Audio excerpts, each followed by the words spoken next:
The lyrics of his seminal song Marmite Man betray as keen an interest in extraterrestrial proctology as they do urban legends surrounding the reptilian shapeshifter Pete Sinclair. Ballinger's cartoon achievements have likewise indulged scatological themes, betraying influences as varied as Viz magazine's Johnny Fartpants and professional abductee and enema proponent Whitley Strieber. Here to get to the bottom of stories about Waikato UFOs, Dr. Dean Ballinger.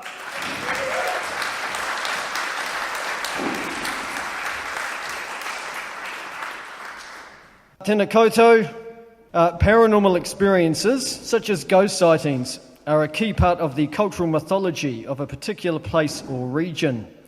For example, as I hope to show in this presentation, the Waikato has a rich history of UFO encounters that indicate that some serious weirdness is going down.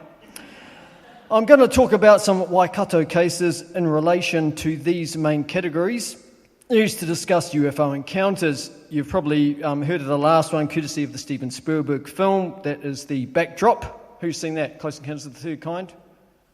Good film, still. Okay. The most common type of UFO encounters are sightings of lights in the nighttime sky. For instance, in 2011, many residents saw and photographed strange lights over northern Hamilton. Sky lanterns and meteors were cited as possible explanations. I would probably say P-Lab explosion myself out at Rotatuna, but still.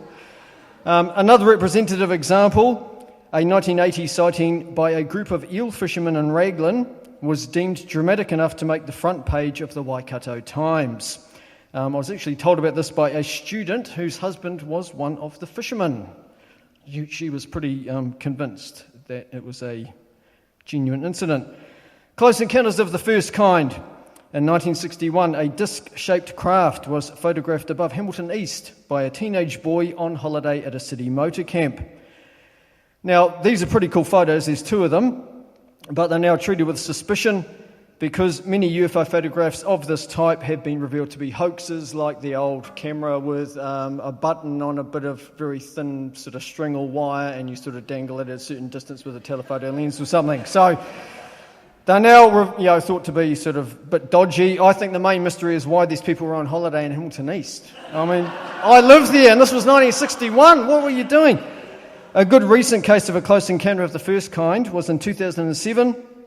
Farmers in the Waitatuna Valley between Te Pahu and Raglan reported sightings of strange craft. Obviously, in this case, the craft flew from left to right in the image.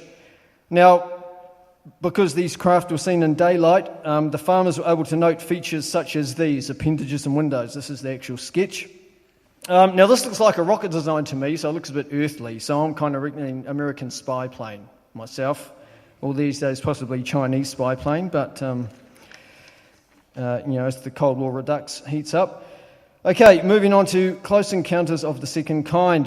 In 1968, the small Hauraki Plains settlement of Ngatea made international headlines when a mysterious circle was found burnt into scrub a few days after strange lights were seen in the sky. The circle was believed to be a UFO landing site, obviously. Investigation of the site failed to uncover anything unusual, such as radiation traces, leading scientists to pronounce that the likely cause of the circles were fungal infections in the scrub, pretty severe case of thrush going on, or pigs rutting, some serious porcine fornication going down there as well by the looks of it.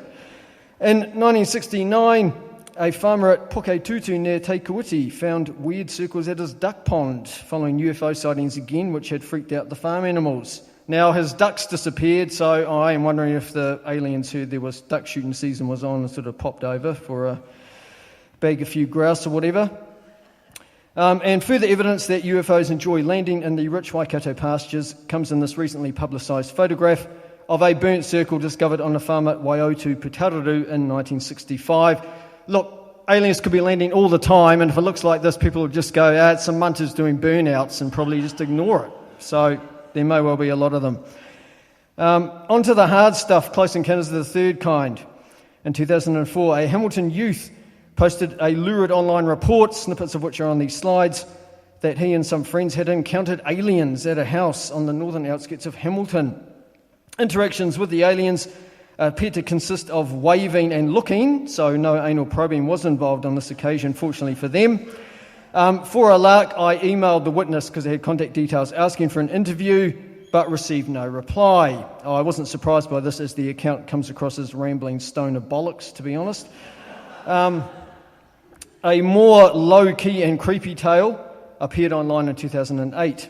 A Puketaha farmer claimed to see the glowing eyes of a strange creature out in the nighttime paddocks looking in at the farmhouse following a UFO sighting. So a bit spooky. This picture is from an old UFO book I had when I was a kid. My older sister used to sort of taunt me with it to give me nightmares.